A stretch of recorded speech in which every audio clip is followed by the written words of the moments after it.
At the Crawford County Fair, a ribbon cutting marks the preservation of 4 historic buildings after years of hard work. I'm Samantha Walker, and I'll have that story coming up.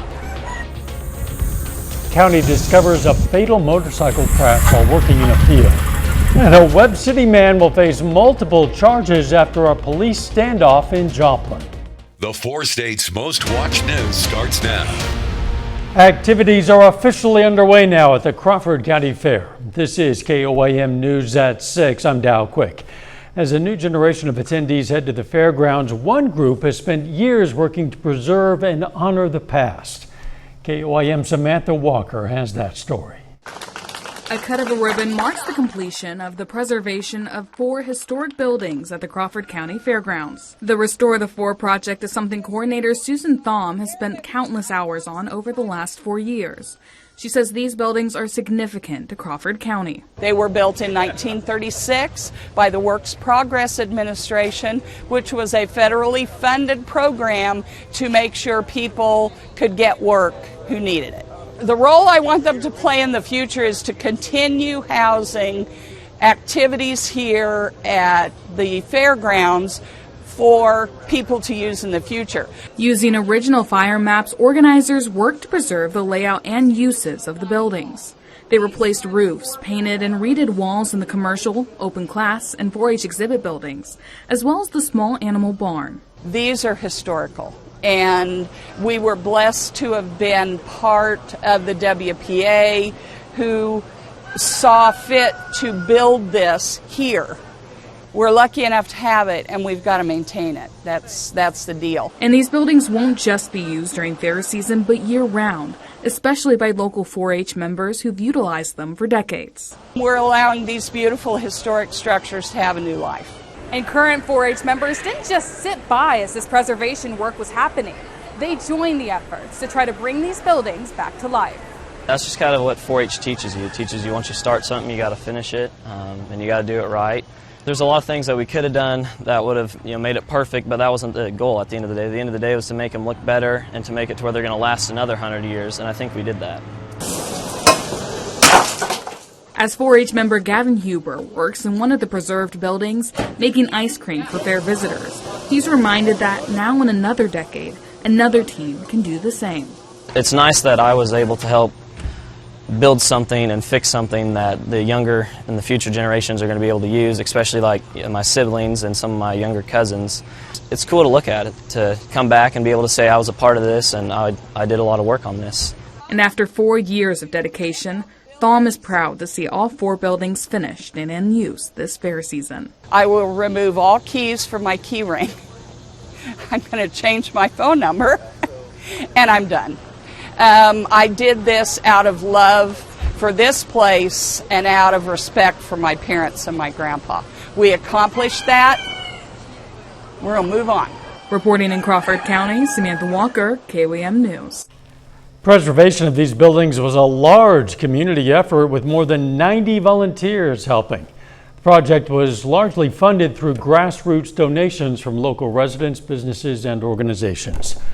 Change coming in the weather. Let's check in with Chief Meteorologist Doug Heddy. Yeah, we got showers, we got thunderstorms, and a cold front, which is going to be rolling through later on tonight. You can see that line kind of lining up in our northern counties. That is our cold front, and along the front, we are getting some thunderstorms. Very scattered, but they are going to be out there as we go through the evening hours, mainly along north of I-44. South of I-44, you have a better shot after midnight. But really from Eureka to Yates Center, anything that we are seeing severe is low-grade severe winds at 60, quarter-size hail. You can see a pretty good hail core and a lot of lightning eastern parts of Vernon County. So they are going to be out there throughout the evening, kind of hit and miss. We'll go to about midnight. Later on tonight, another batch kind of developing across Kansas into Oklahoma, kind of drives east. So a good chunk of us will get some rain tonight. Cooling down as well. We're going to look at that here in a bit. Catching a few, authorities released details of a fatal motorcycle crash in Newton County that was discovered days after it apparently occurred. A farmer who was haying a field east of Aspen and Martin Road discovered the crashed motorcycle and near it the body of the driver, a 22-year-old Joplin man. According to the report, the crash happened as the motorcycle traveled across a T intersection, struck a fence, and overturned about 150 feet from the road. Authorities say the driver was last known riding his motorcycle on Sunday, and no one had heard from him. That crash site was discovered yesterday.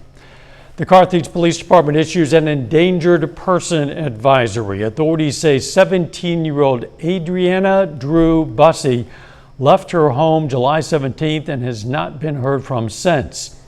She was last seen wearing a white shirt and plaid pajama pants. Anyone with information about Adriana should contact the Carthage Police Department, 417-237-7200.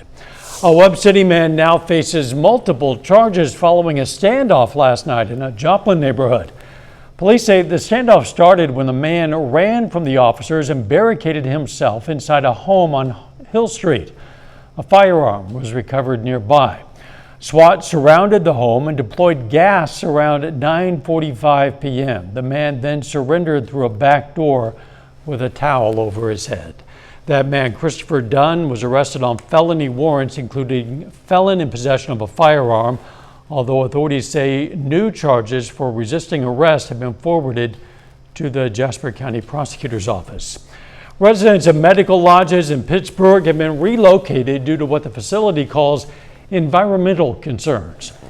According to medical lodges officials, the transfer of the residents was taken out of an abundance of caution to ensure everyone's health and safety. The residents are currently at the Frontenac location. A remediation company is investigating the situation at the Pittsburgh location. Medical lodges say there have been no reported injuries or health-related incidents. The Joplin Outlaws look to continue their hot streak into the playoffs. Ryan Blank's going to have a preview of tonight's matchup against the Marshals coming up later in sports. But up first, a story that might make your skin crawl. It's mating season for tarantulas in the 4 states. I'm Lonnie Walton in Joplin. I'll have everything you need to know. Tarantulas are on the move in the 4 states. Yeah, according to the Missouri Department of Conservation, it's officially their mating season.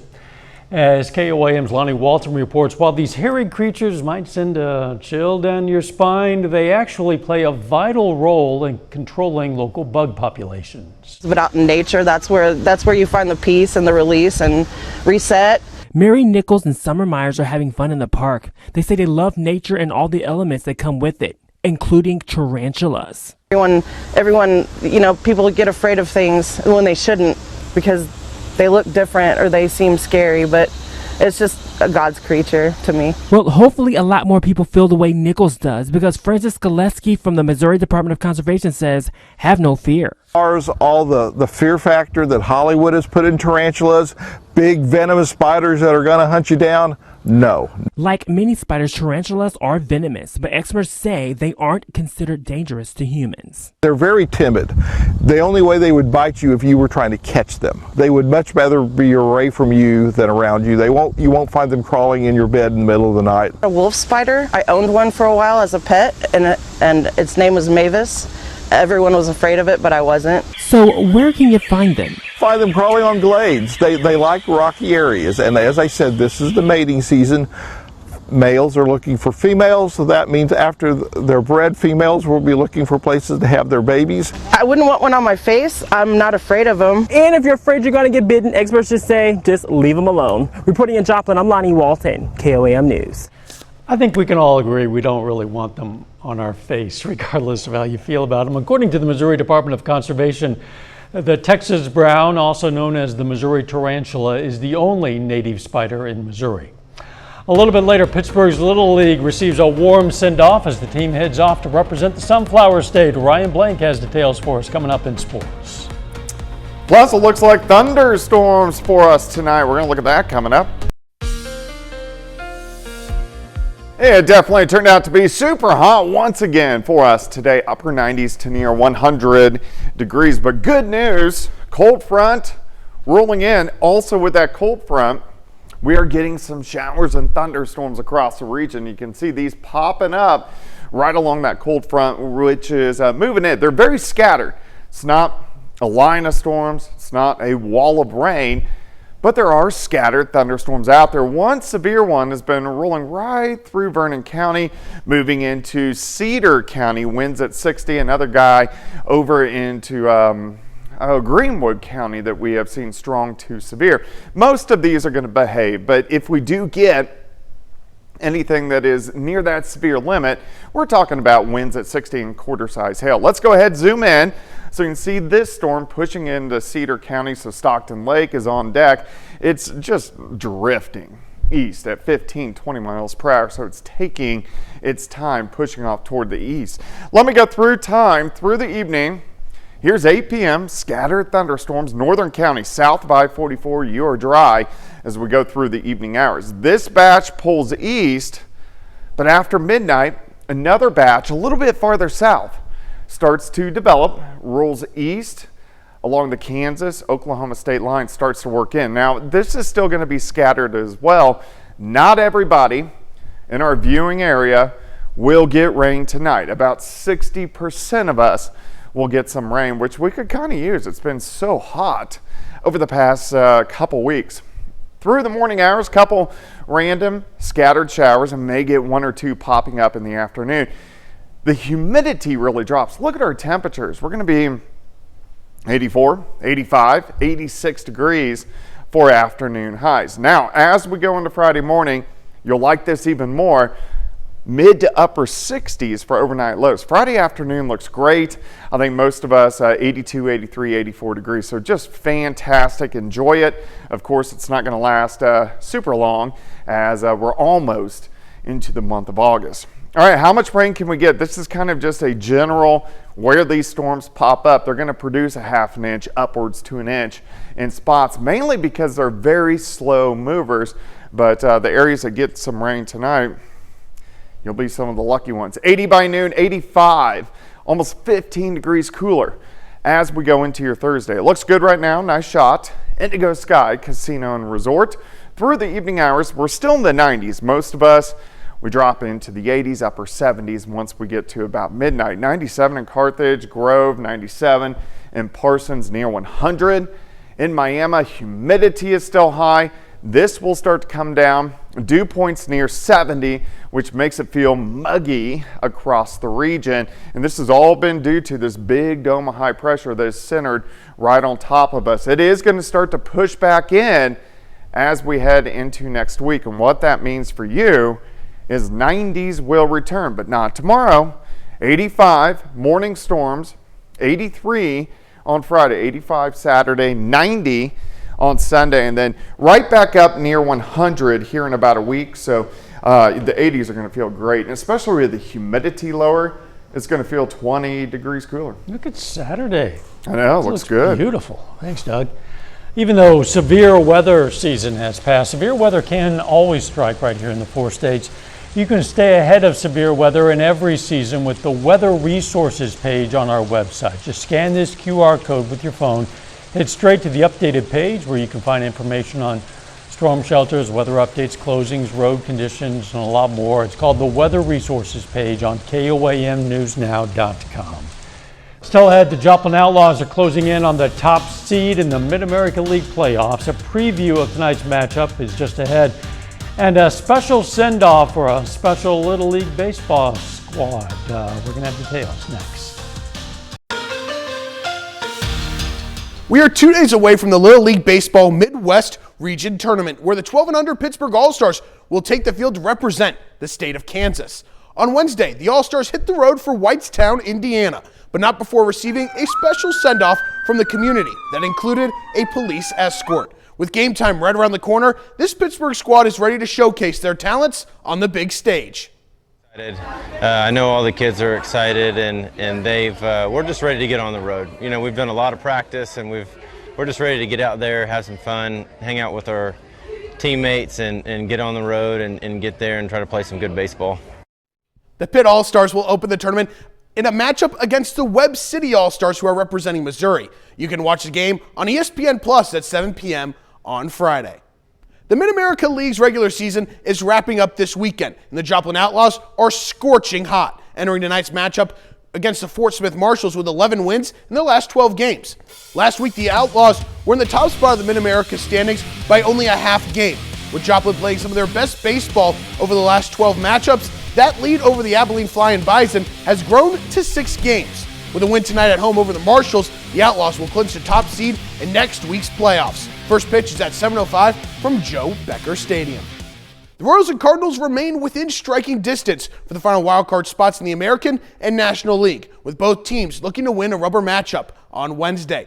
Starting in KC as the Royals look to win their series against the Braves, this one going to extra, still tied at 0 in the 10th until El Capitan Salvador Perez hits this line drive into center field, scoring MJ Melendez for his 10th career walk-off RBI, Kansas City tying a major league record with 9 pitchers throwing in a shutout victory.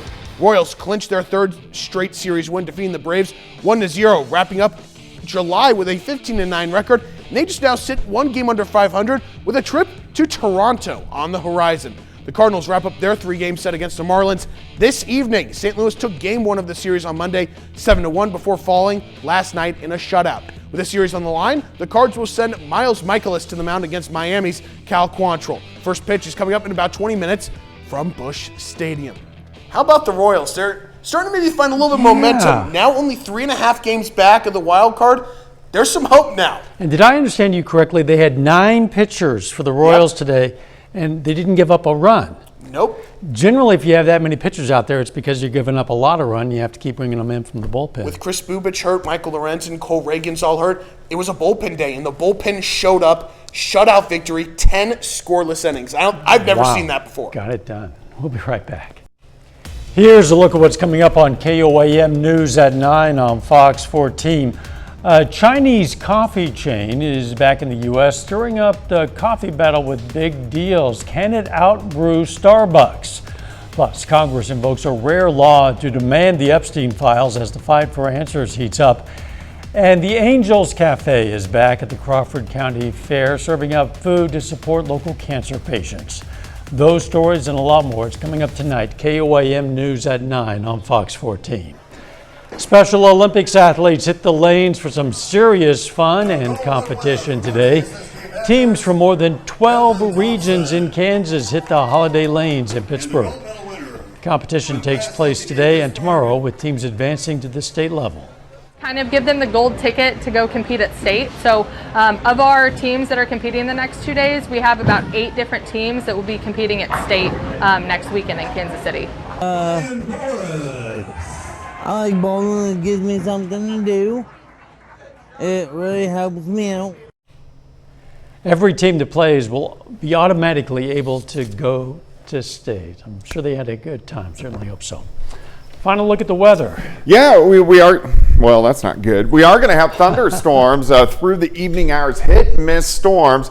Maybe a little bigger batch after midnight tonight, but big story here is, well, one, some rain, but 80s over the next few days and lower humidity. And the overnight lows in the 60s. It's going to feel drastically different. Yeah, it'll feel great. Final sports note. 9 pitchers for the Royals today in a bullpen game due to injuries to guys like Chris Bubich, Cole Reagans, and Mike Lorenzen. They get the job done. A shutout victory in not just 9, but 10 innings. Can't really do better than a shutout. No, you can't.